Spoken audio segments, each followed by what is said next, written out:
அல்லாஹ் நேசிக்கிறான். அல்லாஹ் யாரை நேசிக்கிறான்? வல்லாஹு யுஹிப்புஸ் ஸாபிரீன். அல்லாஹ் பொறுமையாளர்களை நேசிக்கிறான். அல்லாஹ் பொறுமையாளர்களை நேசித்தால் என்னாகும்? இன்னல்லாஹ மஅஸ் ஸாபிரீன். அல்லாஹ் பொறுமையாளர்களோடு தான் இருக்கிறான். பொறுமையாளர்களை அல்லாஹ் நேசித்தால் அவர்களோடு அல்லாஹ் இருப்பான்.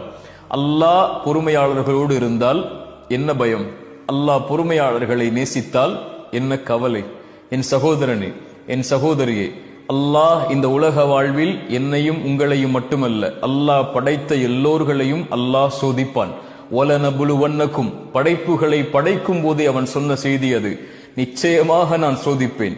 செல்வத்தை எடுத்து சோதிப்பேன், உயிர்களை பறித்து சோதிப்பேன், உடைமைகளை எடுத்து சோதிப்பேன், இப்படி பசியை கொடுத்து சோதிப்பேன், இப்படி எல்லா வழிகளிலும் நான் சோதிப்பேன்.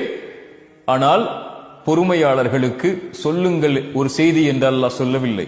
வபஷ்ஷிரிஸ் ஸாபிரீன், பொறுமையாளர்களுக்கு நல்ல செய்தியை, நற்செய்தியை நபியை சொல்லிவிடுங்கள். என்ன நற்செய்தி?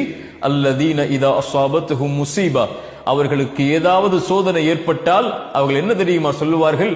இன்னா லில்லாஹ், நாங்கள் அல்லாஹ்வை சார்ந்தவர்கள்.